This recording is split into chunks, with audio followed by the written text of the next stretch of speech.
When my mom told me she bought me a plane ticket home for the holidays, I honestly thought it meant something had finally changed, not just the weather, not just the calendar, something deeper. We hadn't been close in years. Distance had been my survival tactic, my way of breathing without feeling watched or managed. So when she called and said she missed me, that the holidays were about family, and that she wanted me home, I let myself believe it. I let myself imagine forgiveness without conversations, warmth without conditions, and a reset that didn't require me to shrink. The airport was quiet that morning, snow drifting past the windows like something out of a movie. I remember narrating everything in my head, the way people do when they think they're walking into a turning point. I told myself this was a good sign. That parents don't just buy plane tickets unless they mean it. That if she paid for it, she wanted me there. There were red flags, I see them clearly now, but back then, I brushed them aside. Her calls were rushed. The plans were vague. Every time I asked what we'd be doing, she'd say, "We'll figure it out when you get here." I wanted to believe that meant flexibility, not avoidance. I wanted to believe so badly that I filled in the gaps myself. When I landed, she hugged me tightly, the way someone does when they want credit for the gesture. She talked fast, smiling, already distracted.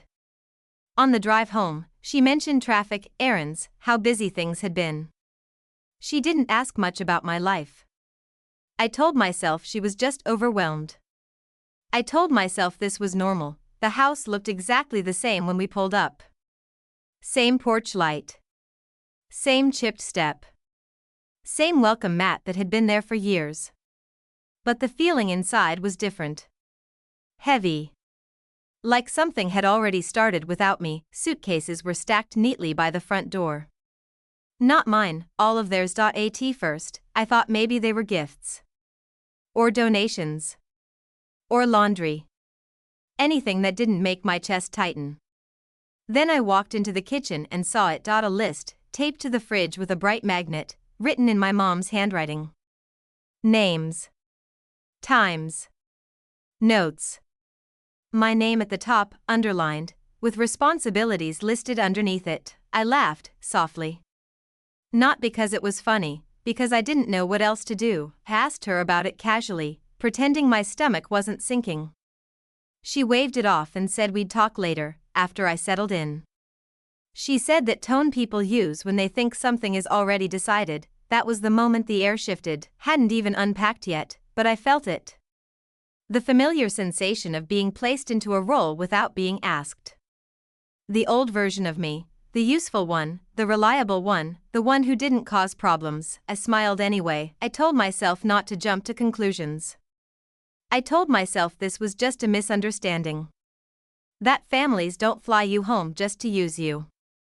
That my mom wouldn't do that. I carried my bag to my old room, shut the door, and sat on the bed, listening to the muffled sound of voices and movement downstairs. My phone buzzed with a message from her asking me to come talk when I was ready. I took a breath. I had no idea that one conversation was about to turn this entire trip into something I'd never forget.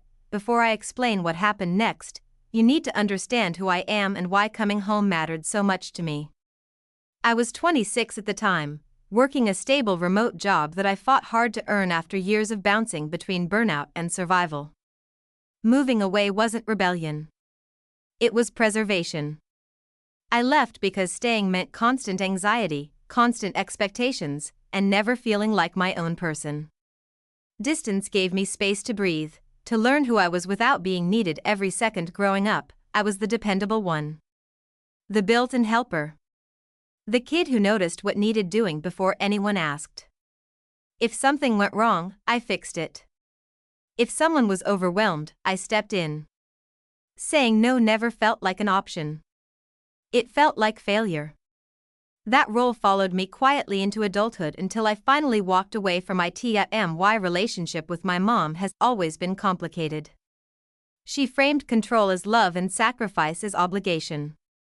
If she needed something, it was because family helped family. If I resisted, I was ungrateful. It took years to recognize that pattern and even longer to stop responding to it automatically. Holidays were always tense in our house. Schedules were packed. Emotions ran high. Someone was always disappointed. But this invitation felt different because she initiated it. I didn't ask. I didn't hint. She reached out first, and that made me hopeful in a dangerous way. By the time I arrived, I was exhausted. Jet-lagged. Emotionally open. I wanted to reconnect. I wanted normal conversations and shared meals. Instead, my parents were distracted and overly cheerful, like actors rushing through a scene. They kept checking the time. They avoided details. I felt myself slipping back into an old role I thought I outgrew. My body remembered before my mind did. Still, I told myself adults communicate. If something was wrong, they would say it. I trusted that belief. When my mom finally asked me to sit down, the tone of her voice changed. It wasn't a request. It was a setup. In that moment, I understood the visit came with conditions I was never warned about, and my stomach dropped before she even finished her sentence. Wish I could say I noticed sooner, but hope can be blinding when you want repair more than truth. I kept telling myself that maturity meant patience, that growth meant giving people chances.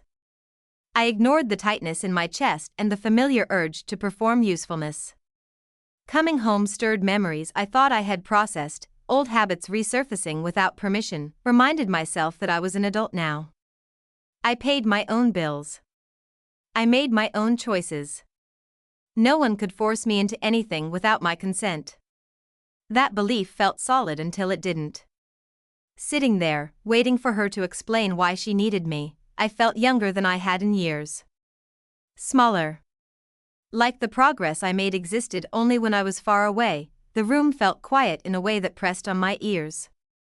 I could hear the refrigerator hum and the clock ticking. My mom smiled like this was normal, like we were about to discuss plans instead of boundaries. I braced myself, unaware that the next few words would reveal exactly why this trip was arranged and how much it was going to cost me emotionally. Thought I was prepared for disappointment, but I wasn't prepared for how calculated it would sound. As she leaned forward and folded her hands, my pulse picked up. This wasn't a favor being asked. It was a plan already in motion, and I was standing directly in the middle of it. And before I could respond, she finally said the thing that explained everything. I didn't know yet that agreeing would change the rest of my holidays forever that year. The setup unraveled faster than I expected, almost casually, like this was something we'd already discussed. My mom leaned back in her chair and started explaining their holiday plans with excitement, talking about destinations and weather like she was sharing good news. She said they deserved a break. She said it had been a hard year. Then she smiled at me and said they trusted me because I was responsible. That was when I realized this wasn't a conversation. It was a presentation. She explained that I'd be staying behind with my younger siblings while they traveled. Not helping out. Staying. Watching them full time. She framed it as quality bonding time, a chance to reconnect, not work. She said it would be good for the kids. She said it would be good for me. I hadn't been asked beforehand. Not once. My return ticket was already booked for weeks later. That detail landed heavy in my chest when she mentioned it casually, like it proved how thoughtful she'd been. I didn't say anything right away. I couldn't. My mind went blank, and the room felt suddenly too small. My dad didn't look at me. He stared at the table, nodding occasionally, letting her lead. That silence told me everything. This had been decided together. I was the last to know. They spoke like it was settled. Like the plane ticket was a transaction. Like I owed them for coming home. My mom mentioned how expensive flights were around the holidays and how lucky I was she'd handled it. I felt cornered. Far from my own apartment. No car. No warning. No easy way out. I remember the sound of the clock ticking. The refrigerator humming. The normal background noises that suddenly felt loud because no one was acknowledging how big this was. I wanted to ask questions. I wanted to say no. Instead, I nodded slowly and said okay, because that's what I'd always done when I needed time. Agreeing verbally was the only way I could buy space. Inside, I was panicking. My thoughts raced through logistics, money, boundaries, and the familiar fear of being labeled difficult if I pushed back. I told myself I'd figure it out later. I told myself this wasn't permanent. I told myself anything to survive the moment. After that, they acted relieved. My mom smiled wider. My dad finally spoke, thanking me. They talked about packing lists and itineraries while I sat there, quiet, feeling like something had been taken from me without permission. That night, I barely slept. I lay in my childhood bedroom staring at the ceiling, listening to the house settle. Every memory I thought I'd outgrown came rushing back. Being needed. Being useful. Being trapped by gratitude. I replayed the conversation over and over, noticing how carefully it had been framed. I realized then that I hadn't been invited home. I had been assigned a role. In the dark, it clicked. This wasn't a misunderstanding. This was manipulation wrapped in holiday language and family obligation. The plane ticket wasn't generosity. It was leverage. And now that I saw it, I couldn't unsee it. I checked my phone, calculating days, counting hours, wondering how I'd let myself fall into this again. I felt angry at them, but also at myself for agreeing so quickly. I promised myself that morning would be different. That I wouldn't just absorb this quietly. As the house stayed silent around me, I understood that the next day would force a choice I'd avoided my entire life. Peace through compliance, or self-respect through conflict. And once I made that choice, nothing between us would ever feel the same again. The escalation started 2 days later, right on schedule, even if I didn't realize it yet. My parents left early in the morning with smiles, hugs, and cheerful promises to text. They acted like this was temporary, like nothing significant was happening. My mom handed me a folder as they walked toward the door, saying everything I needed was inside. Schedules. Emergency numbers. School pickup times. Dietary notes. It all landed in my hands in less than 5 minutes. The door closed behind them, and the house felt different instantly. My siblings looked at me like the transition was obvious. They asked what time dinner would be. They asked who was taking them to school. They asked what the bedtime rules were now. There was no confusion on their end.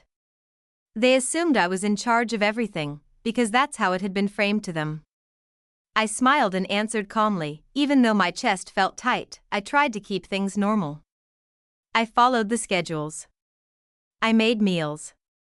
I set alarms. I handled homework and bedtime routines like I'd been doing it forever. Outwardly, things ran smoothly. Inwardly, I felt used and invisible. Every task reminded me that this wasn't optional. This wasn't help. This was full responsibility. Each day stretched endlessly.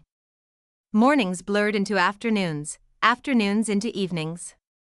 I texted my parents with small updates at first, then questions, then concerns. Most messages went unanswered.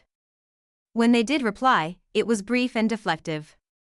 "You've got this. Stop worrying. Just enjoy the time."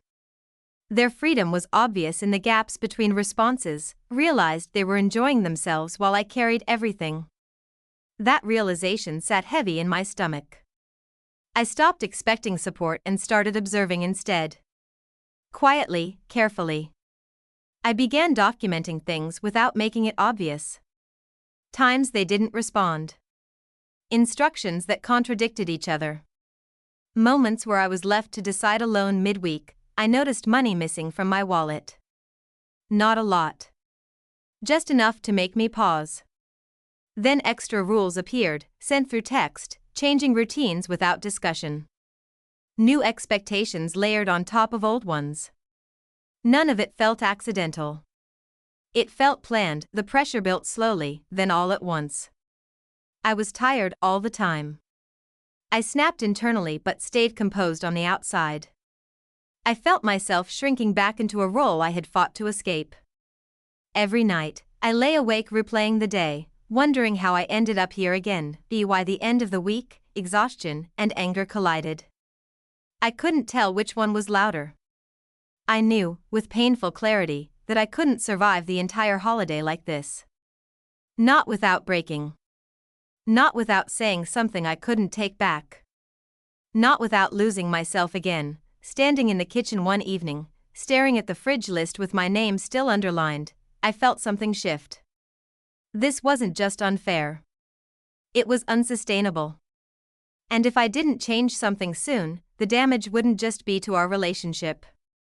It would be to me. That was the moment I realized staying quiet was no longer an option, and whatever came next would be irreversible. The second escalation didn't arrive quietly. It hit in the middle of an ordinary day, the kind that already felt too heavy. One of my siblings had an emergency that needed immediate attention, and for the first time, the weight of being left behind became undeniable. I tried calling my parents. No answer. I texted. Nothing. I checked the time again and again, hoping I'd missed a response. I handled the situation alone, managing my fear while trying not to scare the kids. I made decisions I was never authorized to make, choices no one had prepared me for. Every option felt wrong, but doing nothing wasn't possible. My hands shook as I took responsibility that had been forced onto me without consent. Hours passed before my parents finally replied. When they did, their response was casual, dismissive. They said I was overreacting. They implied I had caused unnecessary stress. That message snapped something inside me. I stopped trying to please them in that moment.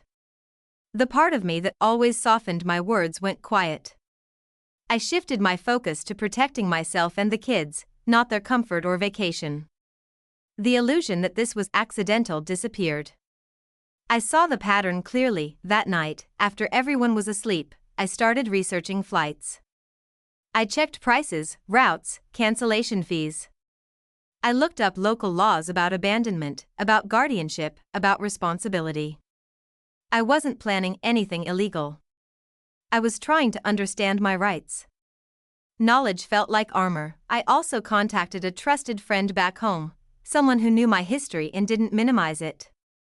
I explained everything carefully, afraid of sounding dramatic. They didn't hesitate. They told me this wasn't normal and that I needed to get out safely. Every step felt risky. I worried about being caught, about retaliation, about the backlash that always followed when I stopped cooperating. But staying felt worse. Staying meant disappearing again. I realized then that this pattern hadn't started with this trip. It had existed my entire life. Emergencies, expectations, silence when I needed support. This wasn't a misunderstanding. It was strategy. They counted on my guilt. They counted on my silence. That clarity changed everything. I stopped doubting myself. I started documenting with intention. Screenshots. Notes. Timelines. I assumed I'd need proof, because I always did when the story shifted. I moved carefully around the house, playing my role while planning my exit. I smiled when expected. I kept routines stable. Inside, I was preparing for impact. For the first time, I wasn't asking for permission. I wasn't waiting for approval. I was choosing myself quietly, knowing exposure and evidence would be the only things protecting me from guilt trips and pressure. As I lay awake that night, staring at the ceiling, I felt fear and relief at the same time. I knew once I acted, there would be consequences. But I also knew I couldn't unsee the truth anymore. And the moment I committed to leaving, everything began to shift in ways I didn't yet understand. Once I committed to leaving, I stopped moving on instinct and started moving with intention. I assumed I would need proof later, not because I wanted drama, but because I knew how quickly narratives changed in my family. I began building evidence carefully, quietly, and consistently. Every message mattered. Every silence mattered. I saved screenshots of texts, especially the ones where questions went unanswered or responsibility was deflected. I noted timestamps of missed calls and how long it took for replies to come through. I took photos of the handwritten schedules and instructions taped around the house, the ones that proved expectations had been placed on me without discussion. I kept copies backed up, just in case. I tracked expenses I covered out of pocket. Groceries, school supplies, transportation costs. None of it was acknowledged. I also documented moments when emergencies were ignored, writing down dates and what I was told afterward. Seeing it laid out like that was unsettling. It removed any remaining doubt. My biggest fear wasn't confrontation. It was being accused. Being told I misunderstood. Being painted as emotional or unreliable if I spoke up. That fear came from experience. Every time accountability threatened comfort, the story shifted. I had lived through that cycle too many times to walk into it unprepared. Late at night, after the house was quiet, I recorded voice memos on my phone. I described each day in detail while everything was still fresh. I talked through what happened, how I felt, and what was said. I didn't dramatize. I just documented. Hearing my own voice steady and clear helped ground me when doubt crept in. During those nights, I also started reading messages from strangers online who shared similar experiences. People who were flown in, cornered, and used under the banner of family obligation. Their stories echoed mine in ways that made my chest tighten. It wasn't comforting, but it was validating. I stopped seeing myself as dramatic. I stopped minimizing. Patterns emerged where excuses once lived. The behavior made sense when viewed together instead of as isolated moments. That clarity gave me courage. It also gave me calm. The more proof I gathered, the steadier I felt. Preparation became my power. I no longer felt like I was reacting. I was choosing. I was building something solid in case the ground shifted under me later. I knew confronting them without evidence would fail. It always had. Words alone were never enough. Facts were harder to dismiss. I wasn't planning to share everything publicly. I just wanted protection against denial and revision. As I organized everything, I remembered moments from my childhood when events were retold differently, when my memory was questioned, when silence was rewarded and truth was inconvenient. I refused to let that happen again. Not this time. Each screenshot felt like reclaiming a piece of myself. Each note was a reminder that what I experienced was real. I wasn't inventing harm. I wasn't exaggerating. I was responding to it. By the time I finished organizing everything, I felt oddly peaceful. Not happy. Not relieved. Just steady. I knew fallout was coming. I knew there would be reactions. But I also knew I had done what I needed to do to protect myself, and once I felt that prepared, a new realization settled in. Evidence wasn't just insurance.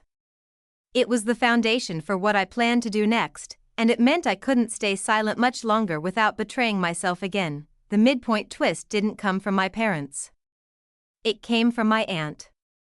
She called me one afternoon, her voice careful, like she didn't want to upset me. She said she was confused and just wanted to check in. Then she asked why my parents had told everyone I volunteered to stay behind for the holidays. Hearing that lie out loud felt like the floor dropped out from under me. It wasn't subtle. It wasn't a misunderstanding. It was a clean rewrite of the truth, delivered confidently to the entire family. For a few seconds, I couldn't speak. Then something surprising happened. I didn't panic. I didn't cry. I felt steady. I told her calmly that I hadn't volunteered. I explained the timeline. I shared dates, screenshots, and messages that showed exactly how things unfolded. I didn't add emotion. I didn't exaggerate. I let the facts stand on their own. She believed me immediately. She apologized, genuinely, and said she was glad she called. That moment hit me harder than I expected. For the first time, someone listened without questioning my reality. I hung up the phone shaking, not from fear, but from the release of being believed. Within hours, other relatives started reaching out. Short messages at first. Questions. Confusion. I answered carefully, sharing only what was asked, offering proof when needed. I didn't vent. I didn't accuse. I clarified. The narrative my parents had created was collapsing quietly, person by person. I wasn't pushing it. I wasn't announcing anything. The truth moved on its own once people compared stories, felt terrified and empowered at the same time. Terrified because I knew confrontation was inevitable. Empowered because for the first time, I wasn't isolated. The silence I'd been taught to maintain was no longer protecting anyone. It had only protected them. Meanwhile, my parents kept posting vacation photos like nothing was wrong. Smiling selfies. Scenic backgrounds. Captions about relaxation and family time. They had no idea the story they'd told was unraveling behind the scenes. Watching that disconnect was surreal. It's when I realized something important. They had underestimated me. They thought my silence meant agreement. They thought my compliance meant consent. They mistook my patience for weakness. That realization gave me momentum. Instead of rushing home or confronting them immediately, I slowed down. I finalized my exit plan with more care. I checked flight details again. I coordinated quietly. I made sure the kids would be okay. Timing mattered now. Distance would protect everyone involved. It would prevent emotional blow-ups. It would reduce the chance of arguments spiraling into something irreversible. I didn't want words said in anger that couldn't be taken back, especially with the holidays amplifying everything. I stayed calm on the outside, even as messages continued to come in. Some relatives expressed shock. Others expressed anger on my behalf. A few stayed neutral. I accepted all of it without engaging deeply. This wasn't about winning people over. It was about truth existing where lies had been planted. For the first time, I felt like I was standing on solid ground. The story wasn't being controlled by the loudest voice anymore. It was being shaped by evidence and consistency. Late that night, I sat alone in my room and replayed everything. The phone call. The apology. The messages. I realized this was the turning point. Not the emergency. Not the agreement. The lie changed everything because it exposed intent. It showed me how far they were willing to go to protect their image. And once I saw that clearly, there was no going back. I wasn't just planning to leave anymore. I was preparing for what would happen after. And as I closed my laptop and packed another small bag, I understood that the hardest part still wasn't over. It was just about to begin. My exit plan didn't involve shouting or dramatic ultimatums. It was quiet, careful, and built around minimizing damage. Once I knew the truth was already spreading, I moved faster but smarter. I booked an earlier flight using my own money, choosing a time when I knew the house would be calm. Paying for it myself mattered. It removed the last thread of leverage they thought they had. I arranged help for my siblings first. That part mattered most. I coordinated with relatives who agreed my parents had crossed a line, people willing to step in temporarily without turning it into a spectacle. I didn't explain everything. I explained enough. The kids didn't need chaos. They needed consistency. I packed discreetly over 2 nights, folding clothes slowly, choosing only what I needed. I left behind things that could be replaced. I left clear written instructions for routines, schedules, and contacts, not as a favor to my parents, but for the kids. I refused to let them suffer because of adult choices. When I informed my parents, I did it briefly. Factual. No emotion. No debate. I told them when I was leaving and that arrangements were already made. I didn't ask permission. I didn't explain myself beyond the basics. I had learned that explanations only created openings. I refused arguments. I refused guilt. I refused emotional hooks disguised as concern. Their messages escalated quickly. Confusion turned into anger. Anger turned into threats about family loyalty, about consequences, about what people would think. I didn't respond to any of it. I documented everything and stayed quiet. Walking out of that house felt surreal. My heart pounded as I closed the door behind me, half expecting someone to stop me. No one did. The driveway looked the same as always, but I felt different standing there. Lighter. Exposed. Free.at the airport, my hands shook as I checked in. I kept replaying everything, waiting for regret to hit. It didn't. Fear did. Relief did. But not regret. I sat at the gate staring at the screen, reminding myself why I was leaving. I wasn't abandoning anyone. I was choosing myself. When the plane lifted off, I watched the ground disappear and felt the weight settle into something manageable. I had done the hardest part. I had said no without asking permission. I had stepped out of a role I was assigned without consent. Behind me, the fallout was only beginning. I knew that. I knew stories would collide, timelines would be compared, and evidence would surface. I knew consequences would follow choices made in secrecy. That was out of my control now. What was in my control was silence. Boundaries. Distance. I didn't owe anyone immediate reconciliation or emotional labor. I had spent years protecting the image of family harmony at the cost of myself. I was done doing that. As the seatbelt sign turned off, I took a breath I hadn't realized I'd been holding. The future felt uncertain, but it felt honest. Whatever came next would be built on truth, not obligation.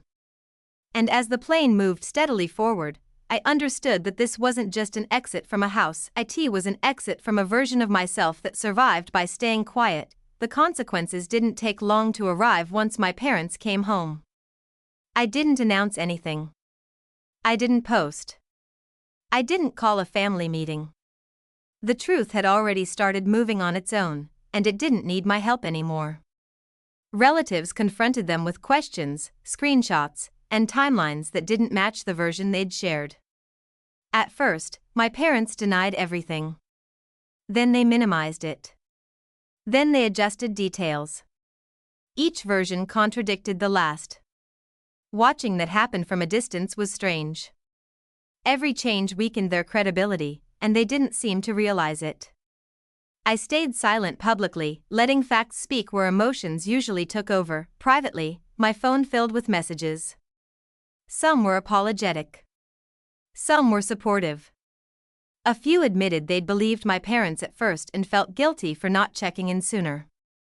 I didn't respond to all of them. I thanked the ones who mattered and protected my energy. Why parents accused me of betrayal when they finally reached out directly.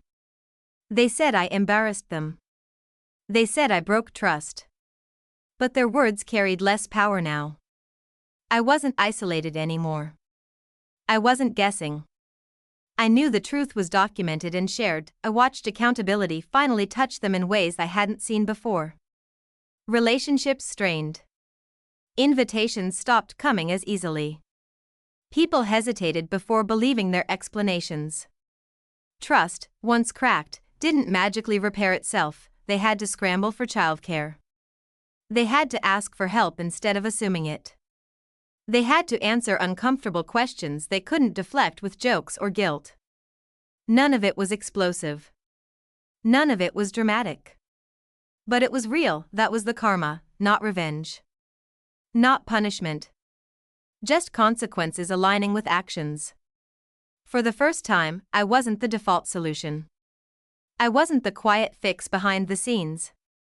The dynamic shifted permanently. That distance forced me to heal in ways I hadn't expected. Without constant interference, I could finally sit with my feelings instead of managing everyone else's. I redefined boundaries slowly, carefully, without explaining them over and over. I stopped negotiating my limits. Looking back, I realized how much emotional labor I'd been carrying for years. Every holiday. Every favor. Every crisis. I handled things alone while others relaxed and benefited from my silence and sense of obligation. Gratitude was rare. Respect was conditional. That pattern couldn't survive exposure. I won't pretend it didn't hurt. There were moments I missed the idea of family more than the reality of it. There were nights I questioned whether peace was worth the distance. But each time doubt crept in, something reminded me why I left. The pressure was gone. The expectation was gone. The role I never agreed to was finally empty. People often think karma looks like instant justice. Sometimes it's quieter. Sometimes it's watching people face the natural results of choices they never thought would catch up to them. Didn't celebrate it. I didn't gloat. I just observed it, grateful that I no longer had to carry it. As weeks passed, the noise settled. I felt steadier. More myself. I wasn't waiting for the next demand or emergency call. I was living. The story didn't end with apologies or dramatic reunions. It ended with clarity. With space. With the understanding that accountability doesn't always come wrapped in closure, and just when I thought the chapter was finished, one last conversation surfaced that would force everything into the open and test whether my boundaries would finally hold. The final confrontation didn't happen right away. It came weeks later, after the dust settled and the noise faded. My parents asked for a call, framing it as a chance to clear the air. I agreed on my terms, from my own space, with an exit if it turned manipulative. When the call started, my heart raced, but my voice stayed calm. I didn't argue about intentions. I didn't debate what they meant or how hard their year had been. I focused on actions and impact. I explained what happened, what I experienced, and what crossed the line. I stated boundaries clearly and without apology. No more last-minute expectations. No more unpaid obligations disguised as favors. No more rewriting events after the fact. They reacted defensively at first. Justifications. Interruptions. Familiar patterns trying to reassert themselves. I didn't engage. I repeated my boundaries when needed and stayed quiet when silence did more work than words. Eventually, the tone changed. The room on the other end of the call felt quieter. Heavier. They didn't offer a full apology. I don't know if they ever will. I accepted that. Closure doesn't always come wrapped in accountability. Sometimes it comes from deciding you're done participating in the cycle. That decision mattered more than any apology they could offer. Ended the call without promises of immediate repair. I didn't set future plans. I left space where pressure used to live. When the line went dead, I sat still for a long moment, listening to my own breathing. Beat. I felt sad. I felt proud. I felt freed. Betrayal has a way of clarifying your worth if you let it. It forces you to ask what you tolerate and why. For me, it showed how often I'd been asked to disappear for the comfort of others. Family, I learned, should not require self-sacrifice without consent. Love doesn't demand silence as payment. Holidays aren't excuses for exploitation. Neither is history. Neither is blood. Caring about people doesn't mean abandoning yourself. It means showing up honestly, with limits that protect everyone involved. If you're listening to this and something feels familiar, I want you to pause. Notice where your body tightens when certain people call. Notice how often you say yes before you've even considered no. Discomfort is information. It speaks early, long before resentment builds. Choosing yourself can feel lonely at first. You might lose roles, routines, even relationships. But what you gain is peace. And peace is always worth the cost. If this story resonated, ask yourself where you're overgiving. Ask what would change if you finally said no without explaining it 10 different ways. You don't need permission to draw a line. You just need courage. Thank you for listening. If you've been through something similar, share your experience below. Someone else might be watching quietly, wondering if they're allowed to choose themselves too. And they might need your courage today more than you realize.